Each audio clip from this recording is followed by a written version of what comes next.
Thank you very much all for joining this virtual book launch of Badgeland by Steve Brayson this evening. My name is Stephen Walsh. I've known Steve since 2003, which I think, looking around the virtual room, means I know him the least well of everybody on this call.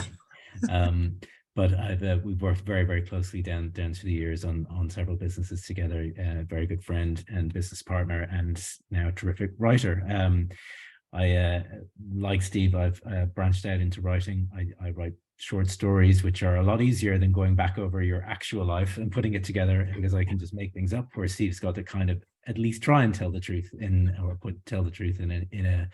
a story-like way in this memoir. So first of all, I just want to say, Steve, congratulations. Happy publication day. I'm going to ask everybody to make sure that they ask questions.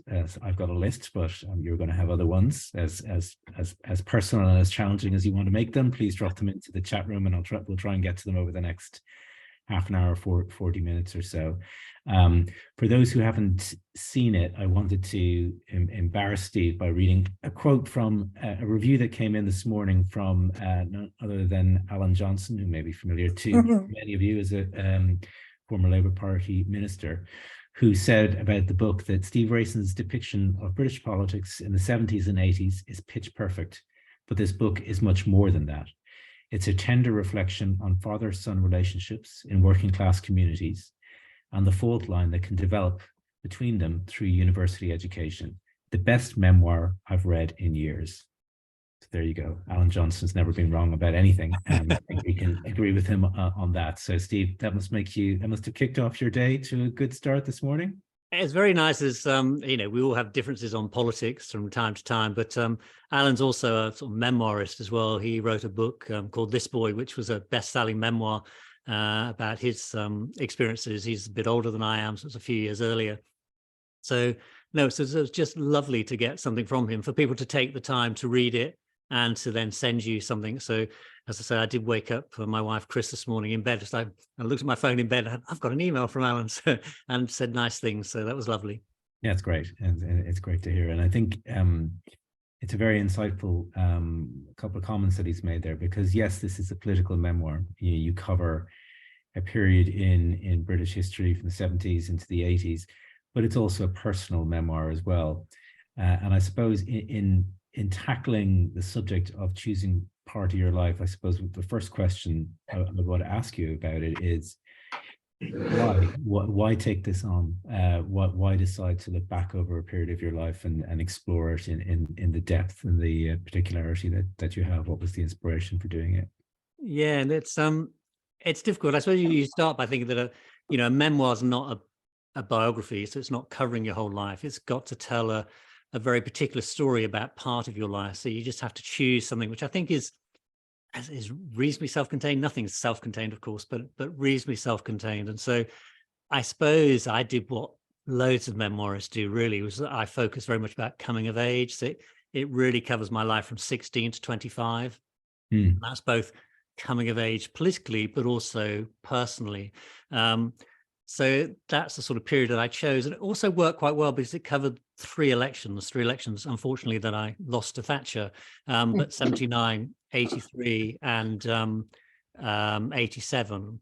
I just say to new people who are coming in, because I can see people coming in, just if you could just mute yourselves, that would be great. So those three elections also give it that sense of like a pattern story. So I suppose the more highbrow versions would be Chekhov's The Darling or Four Weddings and a Funeral, where you get a repeated aspect that happens. So there are three different elections that happened, and it was how I developed and responded to each of those. So that's partly why I chose that period, really. It was an interesting period of history.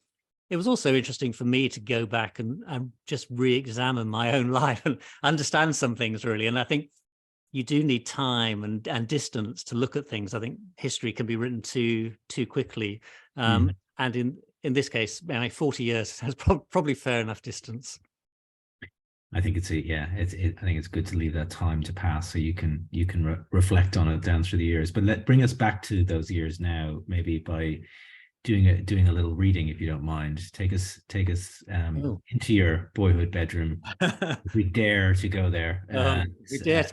I don't think many of you'd like to be in my boyhood. Anyway. So, okay, I'll just read. This is from the very, very beginning of the book. In Swindon, I was lying on my bed listening to Bob Marley. The New Musical Express had a picture of Debbie Harry on the front cover and declared, "The revolution will be peroxide." Inside, Joe Strummer of The Clash said his band was anti-racist and anti-fascist, and their song English Civil War was a protest against far-right groups. As I browsed the NME, I decided there were two types of young people: revolutionaries who wore badges and Tories. I also realized that 17-year-old boys who didn't share bedrooms with their brother must fantasize about Debbie Harry all the time. My badges demonstrated I was on the side of Joe Strummer against the racists and the fascists. During the school disco at 15, I had screamed, "God save the Queen, the fascist regime." That was when my friend Kevin claimed he invented pogoing, which took the form of jumping into people while yelling, "We are the future." My generation was going to defeat the fascists. I wasn't really sure what fascists were at the time, but I knew they were right-wing and we didn't like them, much like Oxford football fans. It's great. And I think someone said the test of a good scene in a novel is, or any form of writing is, could you recreate, could you take a picture of it and say you were there? And I think it's very photographic what you're doing there. There's an awful lot of detail. We're right back in that room. I'm just responding to one comment. I see someone has said they can't hear you. Is anybody else having sound issues? No. Okay. All right, Peter. I think it might just be you on your side. I think we're everyone else is hearing loud and clear. Just to check, the detail that's in that scene. Just think you may need to just type in a note to Peter in a moment, because if he can't hear us, he won't have heard your response. Yeah. But good idea.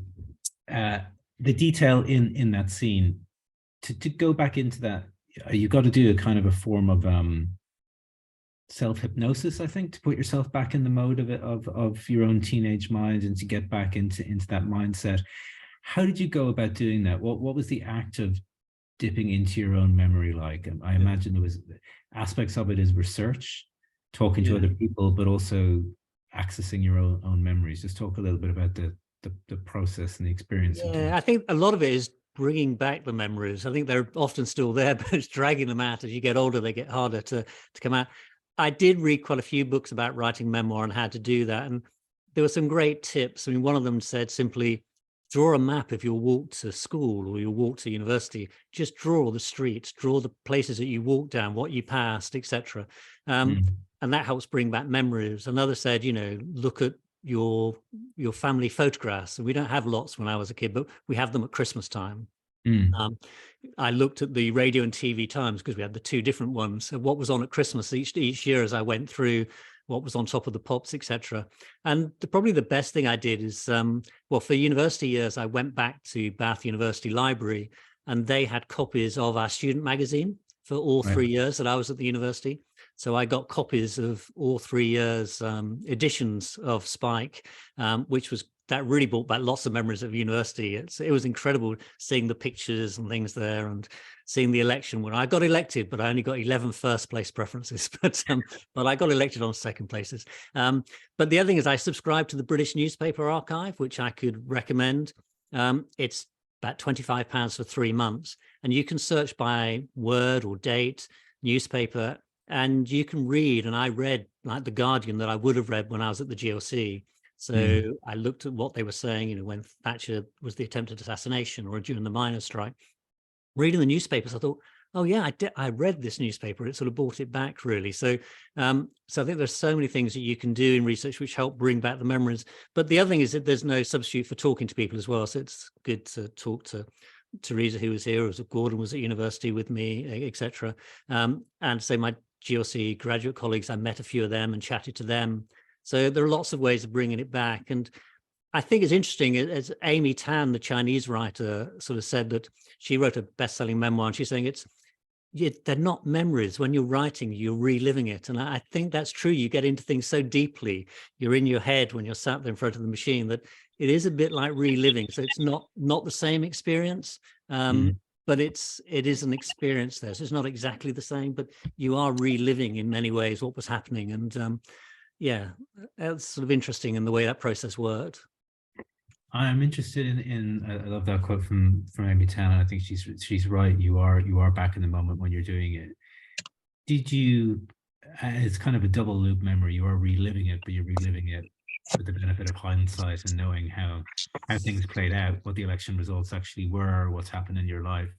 And I wanted to ask, maybe we don't write books for this reason, but did you learn anything about yourself, about your relationship with your former self, with how your thoughts have changed? Because so much of the book is about change. I think obviously coming of age is a change, but you're perhaps a certain scales falling from the eyes as you experience defeat, as you get older, as you settle into life and reflect on your politics. What changed for you as you look back on yourself? Do you have anything you would say to your former self? The first obvious thing is that life is not what it seems at 17. It's things, for me at least, I only speak for myself, but things seem a lot simpler when I was 17. There was the good side, the bad side.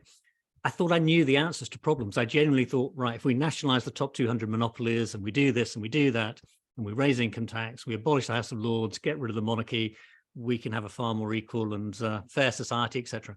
As you get older, of course, the world becomes a bit more nuanced, a bit more gray, at least it does for me.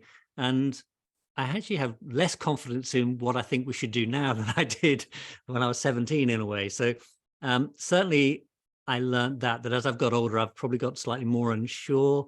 And the more I know, the less I know in a way, I suppose.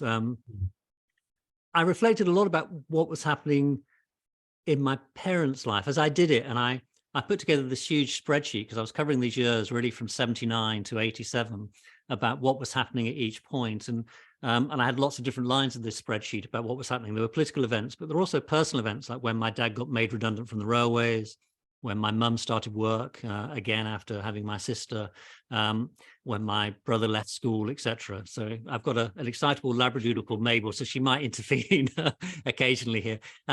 So that was really interesting about seeing the personal impact of my family. And there were a couple of years when there were quite significant events taking place, which, if I'm honest, I was probably a bit selfish as a sort of 18, 19-year-old, 20-year-old at university. I was more interested in what was going on in politics and what was happening at university than I was really probably reflecting on what was happening in my dad's life or my parents' life. And that's been interesting because at the time at 20, I remember going to my dad's working men's club, and there's a lot of the men that were going to vote Tory, and I couldn't understand it. They were working class people going to vote Tory. It made no sense to me at all. But then when you look back, you sort of think, yes, in lots of industrial areas, it was like the 1930s. It was mass unemployment. But in places like Swindon, it was quite different, really. There was a big consumer boom. There were jobs in retail and warehousing, financial services growing. And when I look back at my parents, I talked to my mum about this. I said, well, when did we first get a freezer? So it's like, okay, 1983, we first got a freezer. And that's when we got a color TV, as 26-inch color TV, which was a big thing in the house. Yeah. And it was in 1983, my parents went to Benidorm on holiday for the first time rather than Butlins. And it was that time of low-cost travel. So they were in their mid-40s. They'd never been on a plane, of course. I'd never been on a plane until my 20s. And so there was that consumer boom taking place. So looking back, I can see some of those changes that were taking place at the same time. In that immediate period, I was just frustrated. Why the hell were they voting Tory? I didn't understand what was going on at all. Yeah. And I think it's a natural reaction to look away from your parents and look at yourself and look at, the change that you can make in the world without, thinking about what they were going through. And I think you handle this very, very well in the book by situating several scenes in a working man's club, presumably the club that your father was a member of, and that you and I think your brother spent. Yeah, my brother was a member. I was never a member. My brother was a member of the Upper Stratton Working Men Reform Club. Yeah, it's a CIU club. Yeah. So you bring us there many times in the book, and in fact, this might be a good segue to bring us there now, because I think you have a section from there. Just give us I decided to write quite a lot about the club because it was a touch point again in the story in terms of story structure.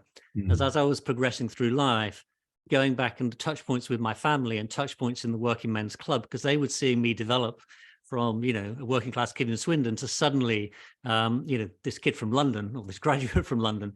And there was a divide got a bit wider, really. So I was quite keen to write scenes in the club and try to explain how that developed over time. But this is just one scene from the club. Tony taps his cigarette on the dark blue Arkles ashtray. People wouldn't vote Labour if Tony Benn was the leader, he said. Why not, I asked. Dad lowered his eyes to the table and there was a faint shake of the head. Maybe it was my imagination. Because he's a bit weird, said Tony. It's like Derek, the union convener at our place. Nice enough bloke, but he's not normal. He's always going on about Palestine, nuclear weapons and racism. You couldn't talk to him about the football. Spends all his time at meetings and demonstrations. He also does them petitions, said Bob. He was in here the other week asking us to sign something. I think it was about council housing. He's also one of them vegetarians, said Tony. Yeah, that ain't right, said Bob. You've got to be a bit betwaddled to be a vegetarian. Just balmy, said Dad, definitely shaking his head this time. He could not conceive of what a dinner would look like without meat. At home, we only ever had meat, potatoes and vegetables, normally purple sprouting from the allotment. When I later found out that broccoli was a superfood, I looked back more kindly on the amount we had to eat as a child. Ben is another of them vegetarians, said Tony. And he doesn't even drink. He's one of them teetotalers. You can't trust a bloke who doesn't drink. Around the table, there was much nodding of heads. What was life without a pint and something to laugh about? He was absolutely right, of course, about demands and drinking.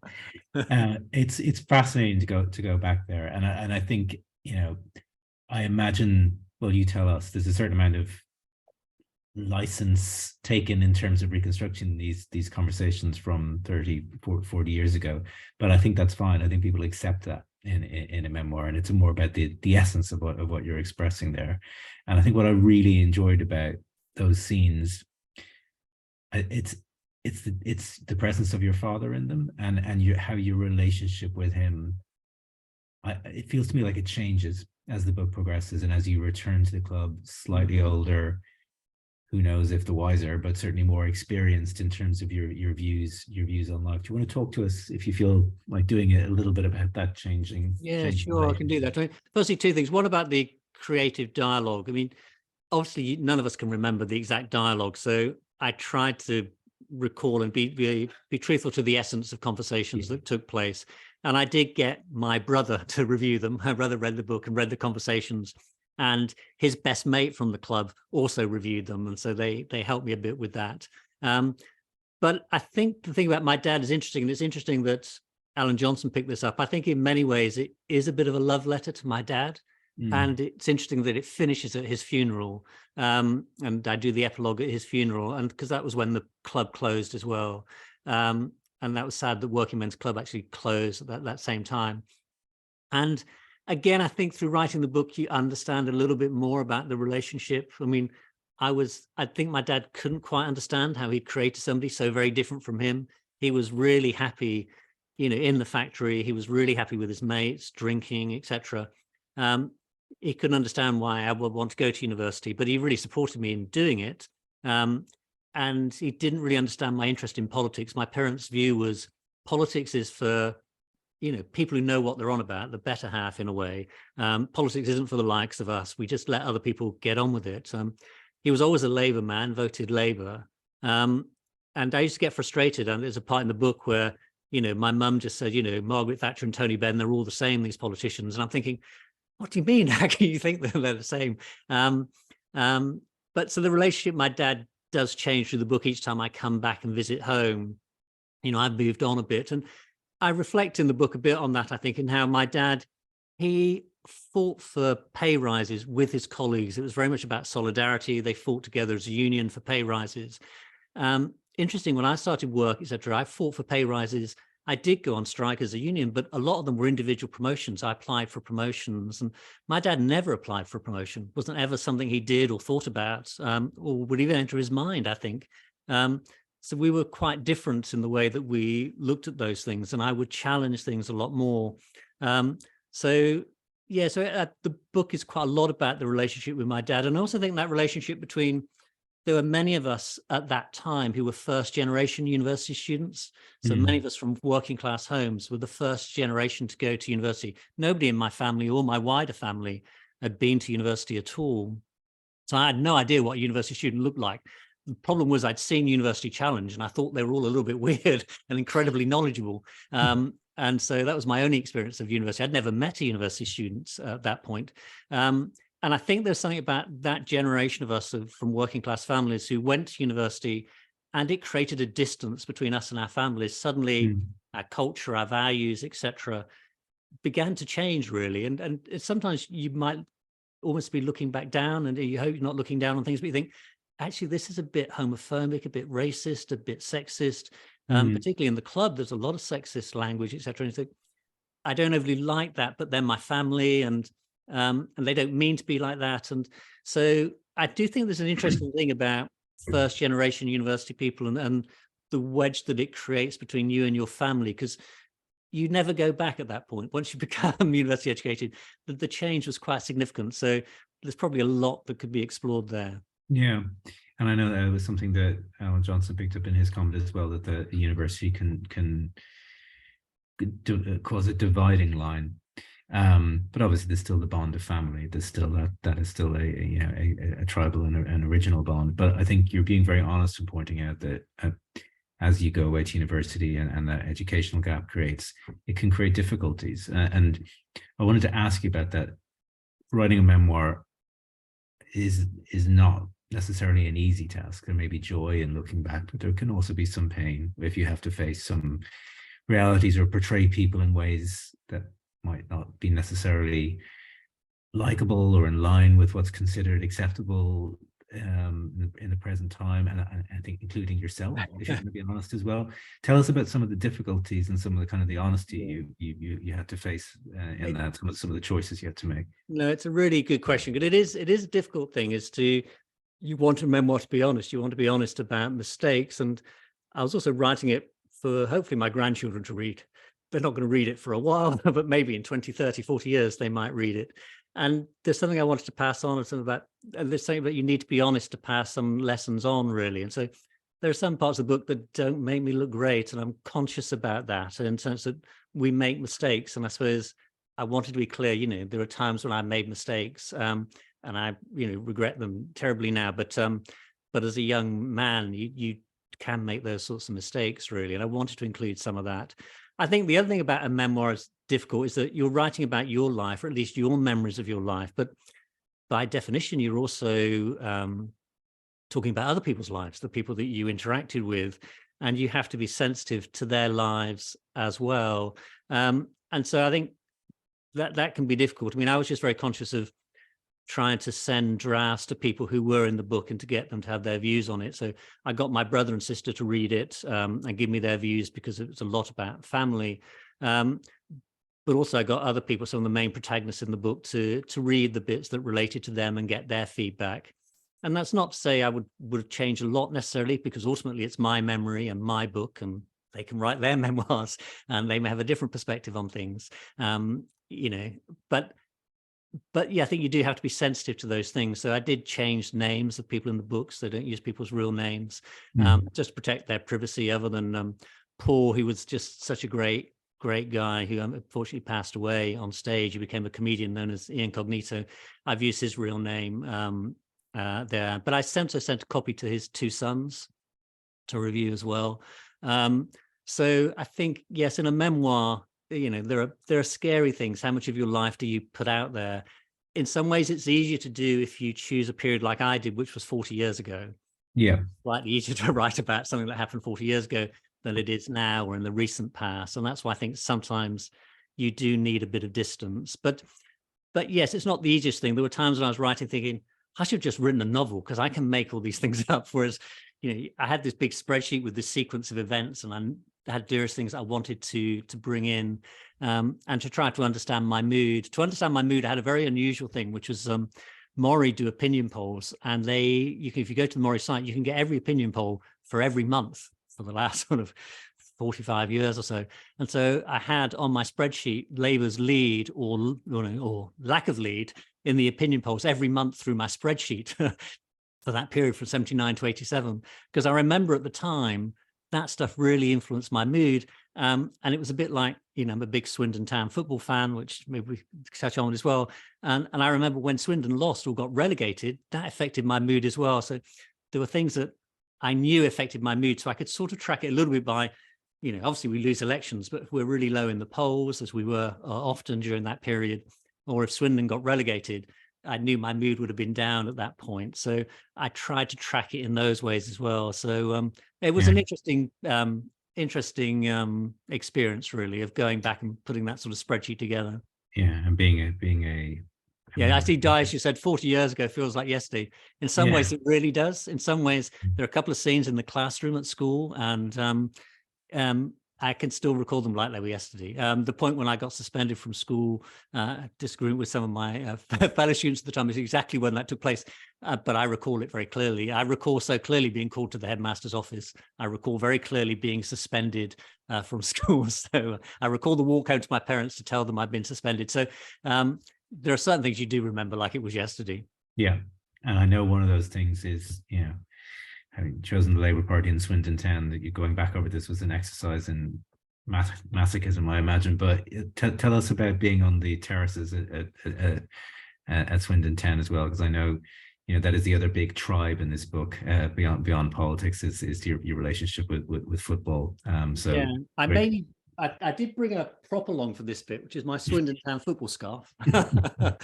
So along with me, but I just read you a little passage from me watching football at the county ground, which is Swindon's ground in Swindon. So at the county ground, interstate rivalries were set aside as boys from the P estates assembled to defend the town from visiting fans. They called themselves the Swindon Town Aggro Boys and stood at the back of the town end, which was our manor. Kevin and I stood at the front of the stand, away from the Stab Boys, but we joined in with their chants. You're going home in a fucking ambulance. It was common not only to taunt the opposition fans, but to throw things at their players. In March 1978, 4 days before my 16th birthday, the Wrexham goalkeeper was hit by a golf ball, multiple stones and a dart, which stuck in his nose. In some ways, you had to admire the throwing accuracy of the Swindon fans. Kevin, inspired by Bruce Lee films, made ninja throwing stars out of the tops of baked bean cans to throw at the opposition fans. They were a bit flimsy, but you didn't want to have one thrown at you. For those that don't attend football matches, it's probably difficult to appreciate the joy of tribal banter and communal singing. You could swear and shout as loudly as you wanted, and no one seemed to mind. Our favourite chants included the referee's the wanker. We also noted that the ref was probably blind from all that wanking. Our own players got as much stick as the opposition. Kevin, who was a spitting image of Dennis the Menace with his black curly hair, would shout, "Run faster, you fat bastard. My gran could have scored that." However, if the opposition fans had a go at our fat bastard, we would get behind him and sing his name. To warm ourselves up on cold days, we sang songs that required clapping or the stamping of feet. There was a visceral sense of belonging as we chanted, "Swindon Town, Red and White Army." The taunts to the opposition fans ranged from, "Are you Oxford in disguise?" to the Stab Boys more direct, "You're going to get your fucking heads kicked in." Kicking people's heads in was a thing in the 70s. It's great. I feel like we were all back there for a moment and edging away from you in terror that you would one of us would go home in an ambulance. I think what you do really well there is you create that sense of a tribal connection, which, you know, sport can give us, university can give us, a club like a working man's club can give us, and really at the core of this book for you is what the Labour Party did for you until, and no irony in the shared colours with Swindon Town, they let you down over and over again. And it felt to me like really by the time 1987 came around and you'd lived, you know, stayed up all night for 3 general elections in a row, that you were pretty much throwing in the towel with the Labour Party. 10 years before Blair and everything that happened. Looking back at that time, do you have any regrets about your loyalty to not just Labour Party, but to the ideas of socialism? Do you genuinely look back and say, as I know you quote Victor Hugo in the book saying, you know, if you're 25, socialist after 25, you have no head. Do you agree with that? Looking back on your younger self? No, I don't agree with that. But I think it's underestimated, really, how significant the 1987 election was, because this was Thatcher's 3rd election victory in a row. We've been campaigning against her. been defeated on the miners, we've been defeated on the abolition of the GLC, we've been defeated on the print workers strike, etc. And then everyone knew what Thatcher was about. But in 87, she was elected with a 100-seat majority. And it's difficult to say how devastating, sorry, I've got a busy dog here. It's difficult to say how devastating that was at the time, really, as a young person. Thatcher, a 100-seat majority. In that election, Labour went into that election promising to renationalise services, promising a 2% increase in council tax. The Tories promised to cut income tax by 2%. And I think what happened in the summer of 87 was Labour gave up, not necessarily on socialism, but they gave up on trying to nationalise things, trying to fight an election on income tax rises. And that was quite significant. And it's now deeply rooted in the psyche of the Labour Party that they will never go into an election promising to increase income tax. Even when mad Liz Truss said she was going to cut income tax from 20% to 19%, Labour immediately issued a statement saying, we're not going to reverse this. Because if they did, they'd have to go into an election promising to increase income tax. And so I think the 87 election really shaped all future elections for the next 40 years, really. Mm. And it's difficult to imagine how devastated we were at that point. It was quite a devastating time for us. And I did give up on politics at that point, in the sense that, I've been beating my head against a brick wall for a long time here. And so in retrospect, I should have carried on and done more. But at the time, it was quite hard, I think. And I think I wasn't the only one. I think lots of my colleagues, et cetera, drifted off into different types of jobs at that point, and out of mainstream Labour Party. And I think the mainstream Labour Party, there is a book there's a piece in Peter Manderson's book that says it was in the summer of 87, he sat down with Blair and Brown and said, never again can we go into an election promising to increase income tax. And they haven't. I do wonder now whether now is the time that Labour Party could rethink that, because it's deeply held, because it's also proved to be a ratchet. So the Tories come in, they down income tax. It was 33%, 32%, 29%, 27%. And every time they ratchet it down, Labour never promised to increase it. So they find other ways to increase tax, but they won't touch income tax. And I do wonder now if the public are in a slightly different place. And it's a bit like renationalisation. Labour said they'd never re-promised to do these things. But I just think the public now would like renationalisation of the water industry and things like that. Maybe I'm wrong. Maybe I'm still optimistic. But I think there may be a time that that Labour could start to rethink some of those deeply held things. But I genuinely think that a lot of them stem from that third election defeat in a row in 87. And it's interesting to hear you say there, obviously, you still hold on to some of those, or I think I heard you say you still hold on to some of those ideals. And it was Teresa's question, actually, which maybe I'll jump to because it touches on what you just said. Do you still believe in the abolition of the monarchy and nationalisation? I don't really care about the monarchy one way or the other, if I'm honest. So what happens to them? One of them has a memoir. Prince Harry's doing a good job at bringing them down. Yeah, so you'll knock them off the top of the charts. But yeah, nationalisation, I think we're still reaping the downsides of what Thatcher pushed through then. Not necessarily all privatizations, but things like the water industry. I think it's just, personally, I still find it a disgrace, really. Since it's been privatized, I think they've taken out 11 billion in profits and dividends. They've not built a single new reservoir. We're pumping raw sewage around here where I live into the rivers, etc. They're supposed to do it in emergencies. Last year in the river near us, they pumped it in 200 days, but it's supposed to be in emergencies. So I strongly believe in those things. House of Lords, I'd probably reform rather than abolish, etc. The monarchy, it was a big thing when I was a kid. We were singing along with the Sex Pistols, but I don't really care about the monarchy one way or the other now, to be honest. There you go, Teresa. Still flying the flag for at least one of those points. Very important. I want to come on to questions because we're coming up on maybe 5 minutes or so. But one I'd like to ask you is if anybody else is thinking about writing a memoir, and you've kind of touched on this as you went, but we all look back over our lives and there's a lot of ground to cover. Where would you recommend people to start that journey if it's something that they're keen to do? I would certainly recommend it because I thoroughly enjoyed the process. It's really interesting to immerse yourself. It's quite a lot of work, but if you have the time, it's a lovely thing to do, and to go back and read the newspapers you read as a kid, try to make contact with old colleagues and talk to them. I enjoy the process, but I think the hardest point is deciding on what's that slice of life that you're going to write about, and why that particular slice of life. Because a story has to be a story, it still has to have a story structure to it, and that's why I think coming of age works quite well, because the protagonist tends to go through some change. I went through a change in that period of, and often it was political, but it wasn't just political, social, cultural. I went through a lot of cultural change. I was a completely different person in 87 until I was in 79. Culturally, I'd changed a lot. I started going to the opera and the ballet, and I loved it. And I was amazed that I loved it.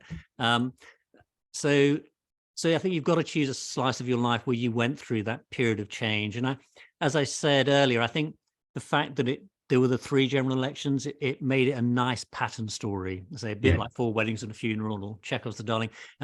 It gets repeated over time, and you can change over time.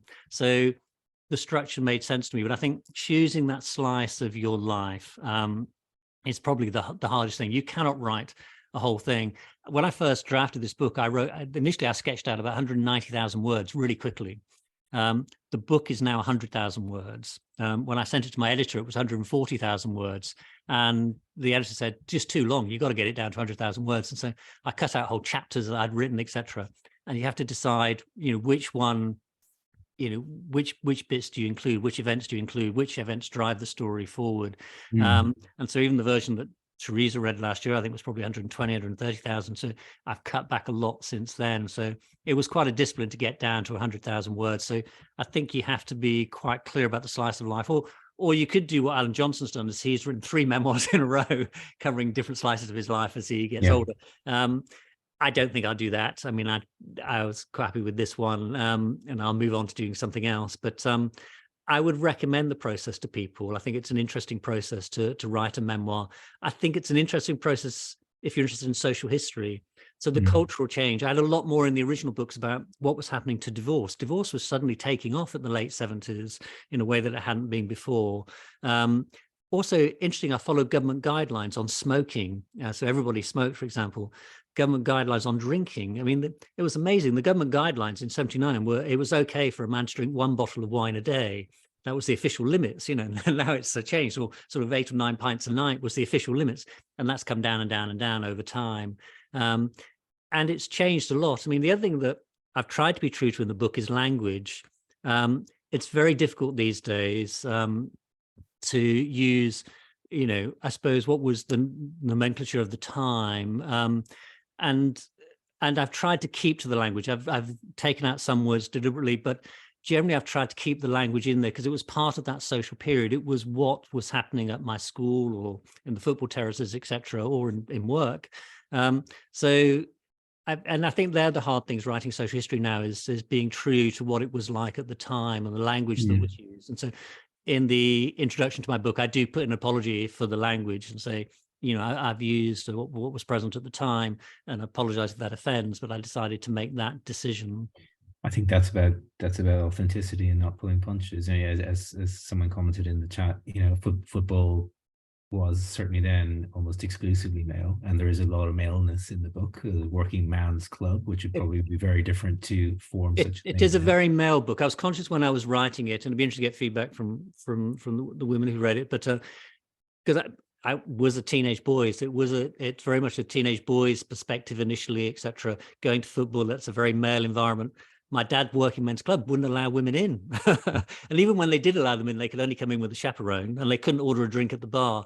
And it's taken a long time. CIU clubs, I think it's only about 10, 15 years ago that they actually changed the rules on women being equal members. They made them like associate members.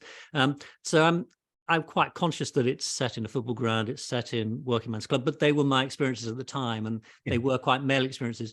I do, as I develop in London, I have more female friends, and they teach me a bit about cooking and other things. So it's interesting that changes a bit over time. But yeah, certainly the first parts of the book are quite male. I'm quite conscious of that. Yeah, I think you have to be authentic to the experience you've lived. That's what makes the book real, and I'm glad you've done it. We're right up against time here, and I've been watching the questions that come through. Lots of well wishes from people and questions I think you've answered about your process. Teresa asked the same question I was going to end on as well, so we'll go to it together. What's next? What are you working on now? I have started work on novel, a political satire, because interesting, when I wrote this, I thought a lot of this feels quite satirical in a way. The difficulty of writing political satire these days is, how do you satirize a government that had, whatever it was, 5 chancellors last year, 3 prime ministers, etc. And I started looking at stories. I know local councils well, I've worked in them, so I wanted to do a political satire around a local council. But then, there's a Green councillor from Brighton who's been criticised for flying to a climate conference in Scotland, etc. It's very difficult to satirise. There was another councillor who was suspended for holding meetings in his hot tub. It's quite hard sometimes to satirise politics, but that's what I'm exploring at the moment. I'm exploring the ideas of sort of, I want to have some message in my books. I think there was some message in this memoir. I've got some thoughts on politics at the moment. And so it's partly about, a satire, I think, on some of the middle classes as well. And I include myself in that these days, because we all say we want equality, etc. But everyone pays for tuition for their kids, or they send them to private school because they're in favor of equality as long as their kids have a head start. And I still abhor private schools. I think it's a terrible thing. We didn't send our kids to private school, but we did pay for tuition. So is that any different? So yes, lots of us middle class, we say we want equality, but we want equality as long as our kids, they don't actually have to come down alongside some of the others. So, but yeah, not everyone, Daisha said, not everyone pays for tuition. That's true. But I'm talking about a lot of middle-class people who do. And so a lot of my middle-class friends pay for tuition for their kids, extra tuition to help them along.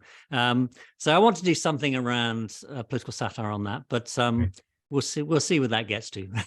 The main thing is you've got another project, it's underway. And I think all of us who know you know that you are unstoppable when it comes to these things. So it's probably we should let you get on and enjoy the rest of your evening celebrating the launch. I know by tomorrow morning you'll have written 10,000 more words of the next book.